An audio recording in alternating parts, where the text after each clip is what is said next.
What's up, YouTube? You know who it is. David Her. Representing Hmongsthetics.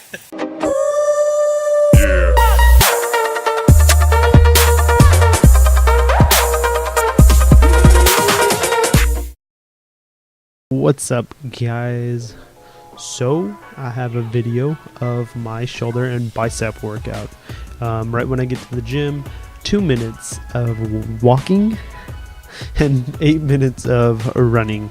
So yeah, right when I get in, right after I finish running, then I get off, get some water, go straight into pulls or face pulls and warm up my shoulders, and then get some arm rotations in, and then also I do some lat pulldowns, and those are really nice because I get to activate my lats so that I can feel them throughout my exercises. And again, it's pretty damn important for activating your muscles, like your shoulders, for example, and whatever muscle you're going to be targeting that day, mainly because the fact that you can feel them during the exercises will allow you to make sure that you are hitting the muscles that you want. Again, specificity is what I'm looking for right now because I am targeting or going toward bodybuilding.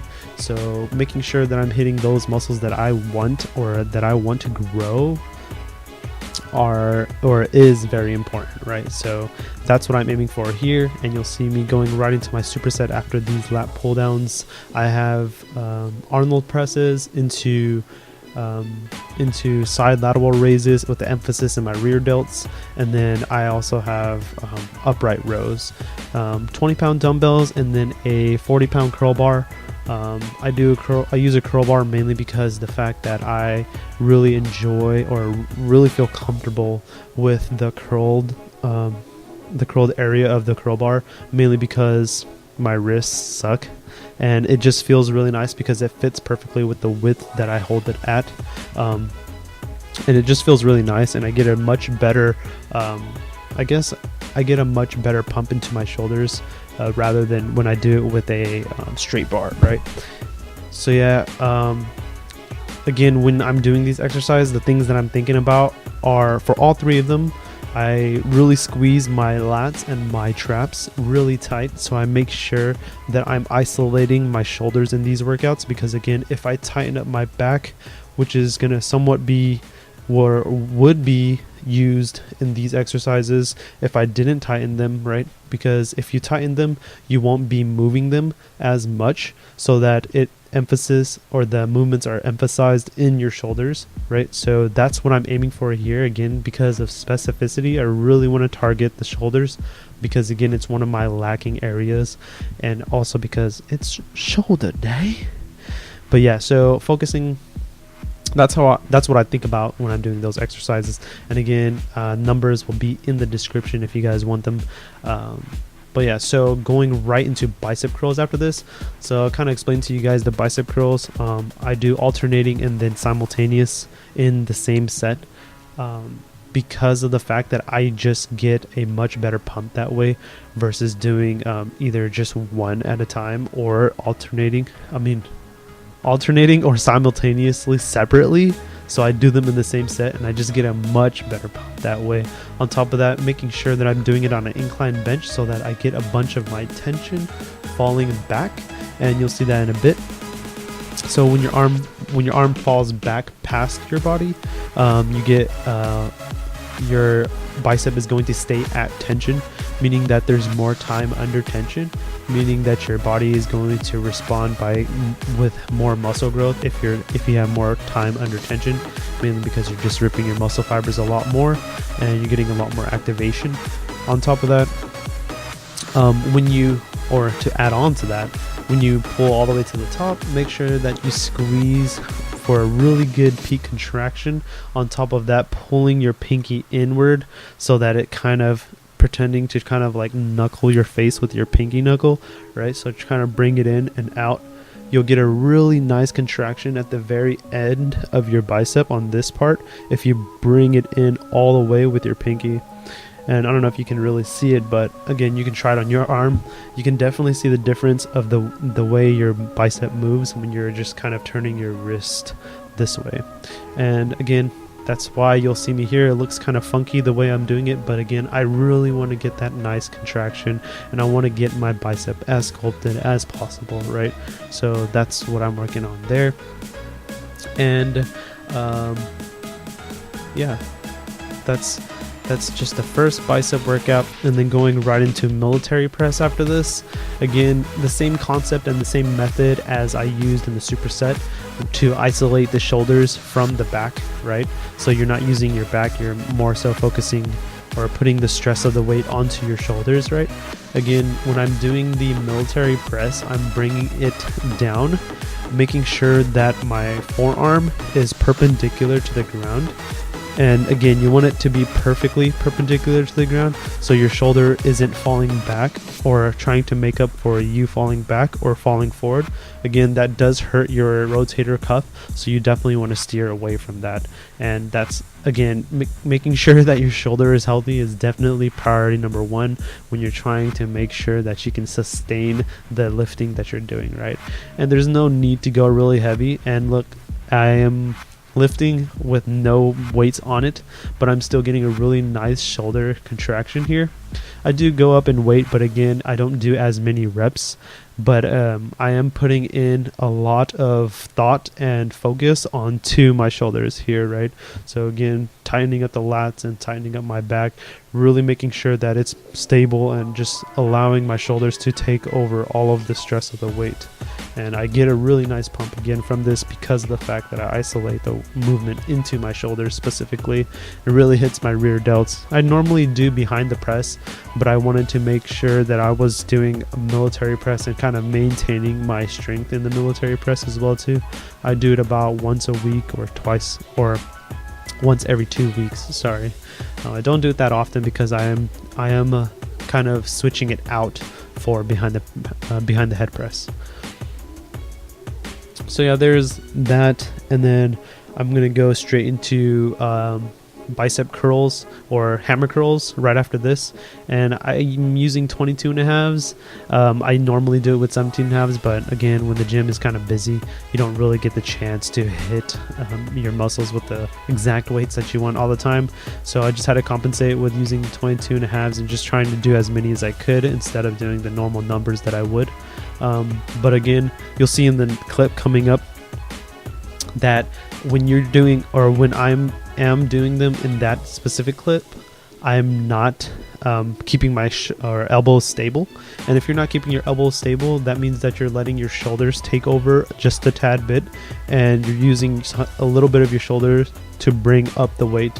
Versus if you keep your shoulders or your elbows stable, you're guaranteeing that all of the weight is going to be coming up exactly to you, right?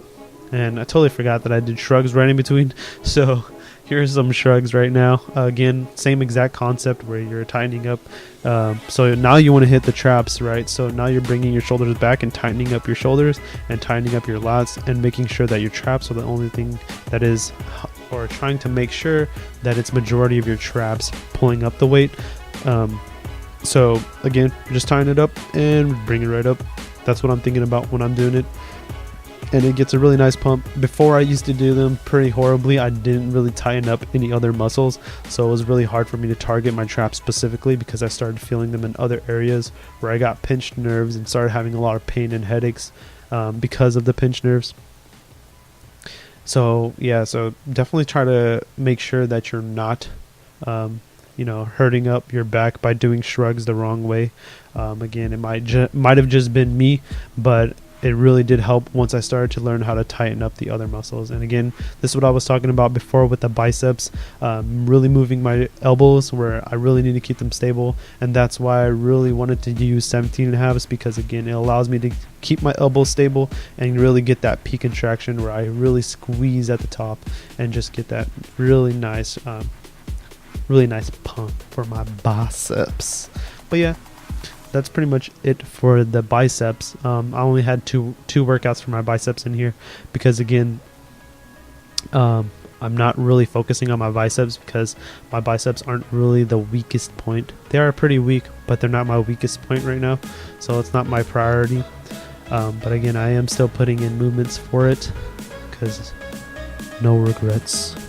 But yeah, doing a little bit of motions or a little bit of a motion for my chest, just kind of activating it, making sure that I'm not losing anything, just maintaining, because again, I do chest about 3-4 times a week, so this is one of the days where I don't do chest as my primary movement, so I do still want to get some sort of activation for my chest. And decline press, just taking it real light. Did one on each side, and then 2 on each side, and then 3 on each side. Just to get the movement in, making sure to, again, for chest, it's technically the same method. I just tighten up my lats, tighten up my traps, really retract the scapula, push my shoulders back, and really try to emphasize the movement into my chest and just moving my elbows and trying not to move my shoulders, because if you move your shoulders, again, your shoulders will compensate, and again, your shoulders are still going to be used, but you want to minimize the amount of shoulder action you're using so that you're really isolating the movement for your chest. And that's what I think about all the time when I'm doing it. Some rear delt work, sticking out my booty for the gram. If you guys haven't followed us on the gram yet, please do. Thank you for the support if you do. And again, if you're this far in the video, you might as well. But yeah, so when I do the rear delts, I don't normally sit down. I go at an angle because it just allows me to get a better retraction on my pulls. So when I pull it back, it just hits my rear delts better rather than when I'm sitting. Also because I'm pretty short, so when I sit down, even when the seat's at the highest level, I still can't really get a really nice contraction for the area that I want. Standing up allows me to get it a little lower so that I can hit the entire rear delt. So yeah, so really trying to hold the contraction, especially on the last rep. No, but yeah, so that's pretty much it for rear delts. Pretty simple, straightforward. Making sure to keep my arms straight. Again, pull-ups, and again, this is definitely showing what I'm doing wrong. If you guys can't see it, my right side is compensating for my left side quite a bit. So that's something that I'm definitely going to be working on in the future. David brought it up as well too, and I was aware of it, but again, I do need to stop doing that. It's a lot easier said than done, but I think it's just because I need to rest a bit longer in between, and I also do need to do a little bit of balancing work on my lats and really going back and getting a nice contraction on both ends. Again, just got some dips here, really straightforward. It's a little closer gripped dips. I just feel like it hits the shoulders and the tris a lot nicer and doesn't give me much pain. When I try to do wider grip dips, it really hurts my my elbows and my traps, or elbows and my shoulders, not traps. Sorry. Yeah. So again, I do them back to back, or at least I try to. Again, that's why I didn't really do nice pull-ups again, because I didn't really take a rest in between and just kind of jumped into it, because again, the gym was closing soon and I was kind of rushed. But yeah, that's pretty much it. I have a lot of excuses, yes, I know, and I'm working on it. Again, this is to keep myself accountable and for you guys to keep me accountable and for you guys to see my journey. Thanks for watching again. Really appreciate it. Really. I really do. And I love all of you. Thanks for watching again. Really appreciate it.